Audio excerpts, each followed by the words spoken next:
গরিব অভাবী সবসময় রয়েছে, কিন্তু রমজান মাসে দান সাদকা করলে আরও বেশি বিষয়টি গুরুত্বপূর্ণ এবং ফজিলতপূর্ণ, বেশি ফজিলত, বেশি সওয়াব হাসিল করতে পারবেন ইনশাআল্লাহ।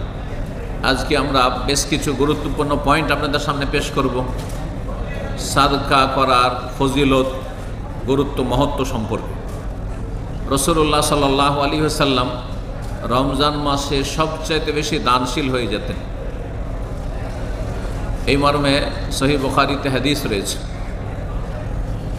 রাসূলুল্লাহ সাল্লাল্লাহু আলাইহি ওয়াসাল্লাম সম্পর্কে আব্দুল্লাহ বিন আব্বাস রাদিয়াল্লাহু তাআলা আনহু বলছেন যে কানান নবী সাল্লাল্লাহু আলাইহি ওয়াসাল্লাম আজওয়াদান নাস, নবী সাল্লাল্লাহু আলাইহি ওয়াসাল্লাম সবচাইতে বেশি দানশীল ছিলেন, সবচাইতে বেশি দানশীল ছিলেন। যত মানুষ, যত আম্বিয়া রসুলগণ, যত ভালো মানুষরা এসেছে যুগে যুগে, তাদের মধ্যে সবচাইতে বেশি দানশীল ছিলেন রাসূলুল্লাহ সাল্লাল্লাহু আলাইহি ওয়াসাল্লাম।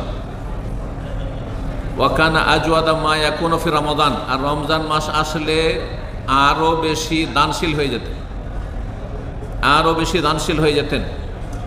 হিনা ইয়ালকাহু জিবরিল আলাইহিস সালাম, যখন তার সাথে জিবরাইল আলাইহিস সালাম প্রত্যেক রাতে এসে সাক্ষাৎ করতেন, কোরআন কারীম শুনতেন আর শোনাতেন।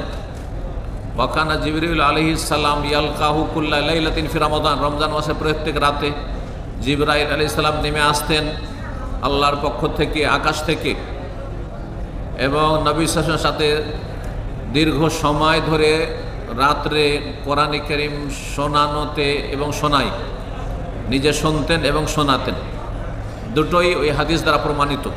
ফায়ুআরিযুহুল কোরআন, কোরআন রাসূলুল্লাহ সাল্লাল্লাহু আলাইহি ওয়াসাল্লাম জিবরাইল আলাইহিস সালামের সামনে পেশ করতেন, আর জিবরাইল আলাইহিস সালাম রাসূলুল্লাহ সাল্লাল্লাহু আলাইহি ওয়াসাল্লামের সামনে পেশ করতেন, অর্থাৎ একে অপরকে শোনাতেন।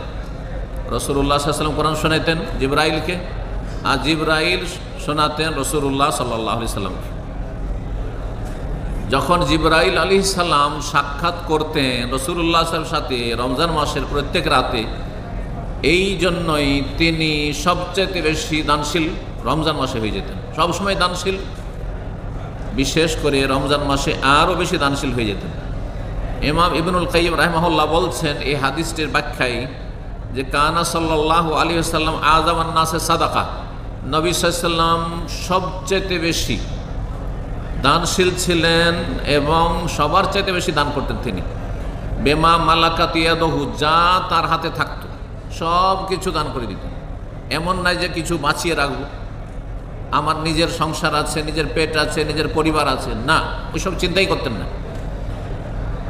ওয়াকানা লা ইস্তাকসিরু শাইআন আতাহু লিল্লাহি তাআলা, নবী সাল্লাল্লাহু আলাইহি ওয়াসাল্লাম বেশি পরিমাণ দিয়ে কখনো বেশি মনে করতেন না। আমরা যদি বেশি দান করি তো মনে করি অনেক দান করে ফেললাম, এটা কখনো করতেন না। যতই বেশি তিনি দান করেন আল্লাহর সন্তুষ্টির জন্য, সেটাকে বেশি মনে করতেন না। ওয়াকানা লা ইয়াসালু আহাদুন শাইআন ইনদাহু ইল্লা আতাহু, কেউ যদি তার কাছে কোনো কিছু চায় তো খালি হাতে ফিরিয়ে দিতেন না, যা চাইতো দিয়ে দিতেন, থাকলে যা চাইতো দিয়ে দিতেন। কালিলান কানা আও কাসীরান, কম থাক আর বেশি থাক, কোনো সময় কম আছে, যা আছে তাই দিয়ে দিলেন, বেশি আছে, বেশি চাইলেন, বেশি দিয়ে দিলেন। ওয়াকানা আতাহু আতা মান লা ইয়াখাফুল ফাকর, নতুন নতুন লোকেরা মুসলমান হইতো, বিশেষ করে বেদুইন যাযাবর, আর তারা তো যেহেতু সভ্যতা থেকে অনেকটা দূরে আর কষ্টের জীবন যাপন করতো মরুভূমিতে, যার ফলে তারা কেউ ইসলাম গ্রহণ করলে নিজের বংশধরের কাছে গিয়ে, নিজের জাতির কাছে গিয়ে, নিজের এলাকায়, নিজ নিজ এলাকায় গিয়ে বলতো যে আরে যদি সচ্ছল হইতে হয়, ধনী হইতে হয় তো মুসলমান হয়ে যাও, যদি সচ্ছল হইতে হয়, অভাব দূর করতে হয় তো ইসলাম কবুল করে নাও। গিয়ে তারা বলতো যে ইন্না মুহাম্মাদান ইউতি আতান, মুহাম্মদ সাল্লাল্লাহু আলাইহি ওয়াসাল্লাম এত বেশি দিচ্ছেন যে মাল্লা ইয়াখাফুল ফাকরা, তার কাছে পেলে, দান খায়রাত পেলে আর অভাব বলে কোনো চিন্তা থাকবে না। হ্যাঁ, দারিদ্রের কোনো চিন্তা থাকবে না, অভাবের কোনো চিন্তা থাকবে না। ওয়াকানাল আতা ওয়াস সাদাকাতু আহাব্বা শাইইন ইলাইহি, নবী সাল্লাল্লাহু আলাইহি ওয়াসাল্লামের কাছে সবচেয়ে প্রিয় বস্তু ছিল দান করা। আর আমরা যত সেভ করতে পারি তত প্রিয় আমাদের কাছে, যত বাঁচাইতে পারি। রাসূলুল্লাহ সাল্লাল্লাহু আলাইহি ওয়াসাল্লামের কাছে সবচেয়ে প্রিয় বস্তু ছিল দান সাদাকা করা। ওয়াকানা সুরুরুহু ওয়া ফারাহু বিমা ইউতিহি আযম মিন সুরুরিল আখিয বিমা ইয়াখুযুহু, যখন দান করতেন, যেই ব্যক্তি দানটা পেল সে তো খুশি হয়। আপনি যাকে দেবেন, এখন যদি কাউকে 500 রিয়াল বা 1000 রিয়াল গরিবকে দিয়ে দেন, কত খুশি হবে সে। নবী সাল্লাল্লাহু আলাইহি ওয়াসাল্লাম যাকে দিতেন সে যতটা খুশি হতো তার চাইতে বেশি নবী সাল্লাল্লাহু আলাইহি ওয়াসাল্লাম দিয়ে খুশি হইতেন, দান করে খুশি হইতেন।